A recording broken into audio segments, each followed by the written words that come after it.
Hello, and thank you for being with me again.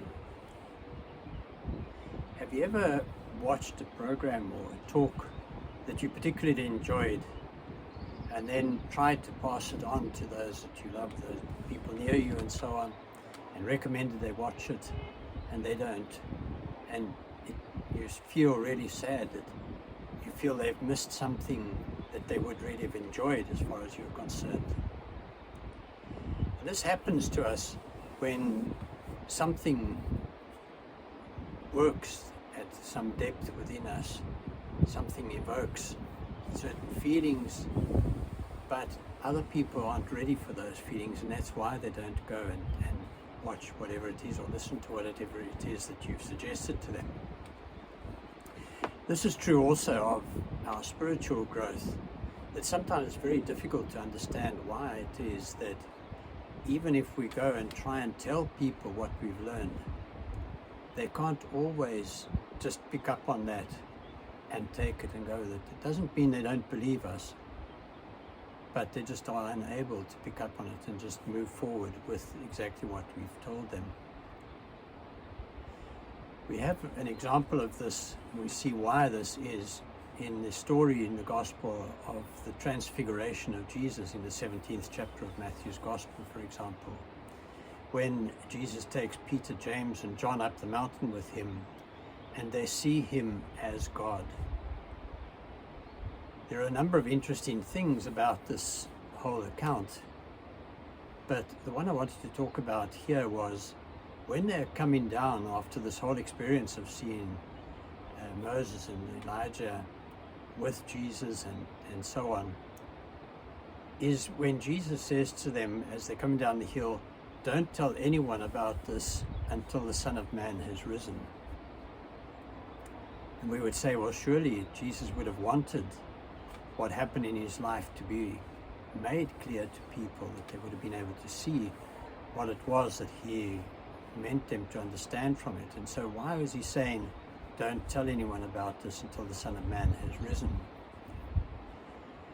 The fact is that why he did that is that people can only accept a huge truth like that Jesus was God, or is God, once they've developed to a certain extent.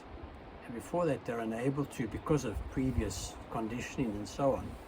And we see this in the very act of what these three apostles did that were up the mountain with him, seeing his glory, being with him in that, and then when the cloud comes over and the voice from heaven says, this is my Son, the beloved, listen to him, they hide their faces, they put their faces to the ground and hide their faces.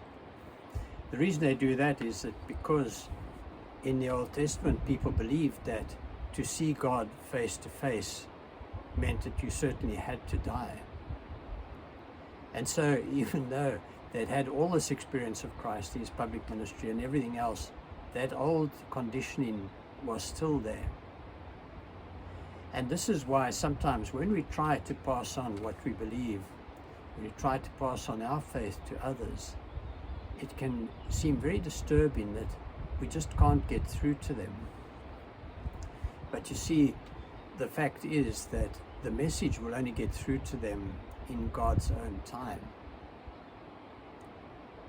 What doesn't help is trying to convince people about something that their minds are just not ready to grasp. And this is why probably the most important thing about our own conversion, about our own spiritual growth, is that we make it real within ourselves. We do all we can to actually live what we believe. Because it's only as people see the change in you, the people that you know, the people you come into contact with can see the change in you, that they can start to think that there could be something more to what you're saying. And so their acceptance or not of what you're telling them is based not so much on your words, but on what they see in you. And this is why we need to look first at ourselves, our shortcomings, the things that we don't carry out, which we should carry out if we truly do believe, and only as and when people are ready for a certain degree of openness from us as to where we've got to. Do we give that to them? This will come in the form of questions, even sometimes quite aggressive sort of questions, because people are grappling with their own feelings, with their own doubts and their own difficulties. And there again, what will convince or won't convince them is how we're able to treat them with love, never mind how aggressive they may be towards us. And so we see in this teaching of Jesus just how important our growth is, and how God himself is willing to give people time to get to where they are able to accept his teaching and his love. And so my prayer for you this week is that you may be one who carries this love of God to all who you meet. And may God bless you. Thank you.